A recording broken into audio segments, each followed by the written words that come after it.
தமிழக acting CM அவர்களே, உங்களை நான் ஏன் ஆக்டிங் சிஎம் அப்படின்னு சொல்றேன் அப்படின்னா, சினிமால நீங்க பயன்படுத்தின அதே ஆக்டிங் ஸ்கில்ல தான் இப்ப அரசியல்லையும் பயன்படுத்துறீங்க.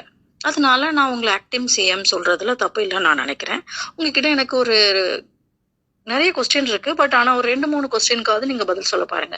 ஏன்னா நீங்க பிரச்சாரத்திலேயே வந்துட்டு 2 நிமிஷம் தான் நீங்க பேசுறது, அதுக்கே நிறைய இடையூறுகள் வருது அப்படின்னு சொன்னீங்க. அதனால நீங்க வந்துட்டு மக்களுடைய கொஸ்டினுக்கெல்லாம் பதில் சொல்வீங்க அப்படின்ற எதிர்பார்ப்பு இல்லை.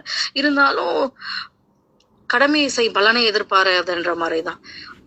நீங்க ஆட்சிக்கு வந்ததும் பெரிய மாற்றம் வரும் அப்படின்னு நாங்க எதிர்பார்த்தோம். ஆனா நடக்கிறதெல்லாம் பார்த்தா பெரிய மாற்றமா இல்ல, ஏமாற்றமா தான் இருக்கு.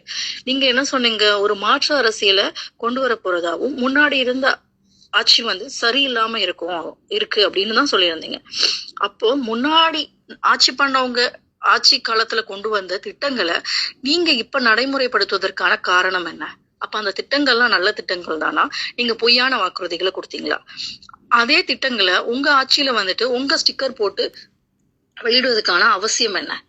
நீங்க மாற்று அரசியலை கொண்டு வரேன்னு சொன்னீங்க, அந்த ஆட்சியில ஒண்ணுமே செய்யலன்னு சொன்னீங்க. அப்ப அவங்க பண்ண நலத்திட்டங்களை நீங்க தொடருவேன்னு சொல்றதுக்கான காரணம் என்ன? அப்ப அவங்க நல்ல திட்டங்களை தான் மக்களுக்கு கொடுத்திருக்காங்க அப்படிதானே அது அர்த்தமாகுது. நீங்க சொல்லனாலும் அவங்க நல்ல திட்டங்களை தான் கொடுத்திருக்காங்க.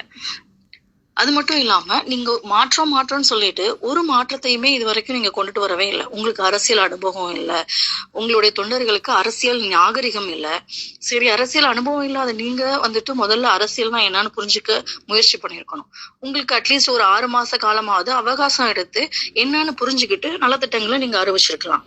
அதை விட்டுட்டு மத்தவங்க பண்ண திட்டங்களுக்கு உங்களுடைய ஸ்டிக்கர் போட்டுட்டு நீங்க சமூக வலைதளங்கள்ல பொய்யான பரப்புறதுனாலதான் மக்கள் கேள்விகளை கேட்கறாங்க. ஆனா அதுக்கு உங்க தொண்டர்கள் எப்படி ரியாக்ட் பண்றாங்கன்னா, நம்ம வீட்டுல ஏதாவது சண்டையெல்லாம் சிக்கன் மட்டன் சமைச்சிட்டு எலும்பை கொண்டு வந்து வெளியில நாய்கள்லாம் எப்படி கூட்டமா குமிஞ்சு அந்த எலும்பு துண்டுக்காக அடிச்சுக்கும். அந்த மாதிரி மக்கள் கேட்கிற கேள்விகளுக்கு இவங்க கூட்டமா நாய்கள் கூட்டம் மாதிரி கூடி வந்துட்டு தப்பான கமெண்ட்களை போடுறாங்க. நீங்க மாற்றத்தை ஃபர்ஸ்ட் கொண்டு வரணும்னு நீங்க உண்மையிலுமே நினைச்சீங்க அப்படின்னா அது உங்க தொண்டர்கள் கிட்ட இருந்து ஆரம்பிங்க. யாருக்கிட்ட இருந்துன்னா, உங்களுக்கு அக்காகவும் உங்களுக்கு தங்கச்சியாகவும் உங்களுக்கு மனைவியாகவும் இருப்பேன்னு சொன்னாங்கல்ல, அந்த தொண்டர்கள் கிட்ட இருந்து ஃபர்ஸ்ட் ஆரம்பிங்க. ஒருத்தர் எலெக்ஷனுக்கு முன்னாடி வந்துட்டு எல்லா தொகுதிகளுக்கும் போறப்போ உங்களுடைய பேச்சு என்னன்னா ஆவேசமாவும் நீங்க எனர்ஜெட்டிக்காவும் இளைய தலைமுறைகளுக்கான மாற்றத்தையும் ஒரு நல்ல அரசியலையும் கொண்டு வரதா பேசுனீங்க, நீங்க பேசுற அந்த 2 நிமிஷத்துல. ஆனா இப்போ உங்களுடைய செயல்பாடுகளை எல்லாம் சட்டமன்றத்துல பார்க்கும்போது ஏதோ இளவு வீட்டுக்கு போயிட்டு துக்கம் விசாரிக்க போன மாதிரி முகத்தை தொங்க போட்டுட்டு உட்கார்ந்துருக்கீங்க. இதுக்கான காரணம் என்ன அப்படின்னு தெரிஞ்சுக்கலாமா? ஏன் உங்களுக்கு மக்களுக்கு நல்லது பண்ணணும், மாற்றத்தை கொண்டு வரணும்ன்ற எண்ணம் இல்லையா? இல்ல நீங்களே எதிர்பார்க்காம வந்துட்டு சிஎம் ஆயிட்டோம் அப்படின்ற அதிர்ச்சியில இருக்கீங்களா?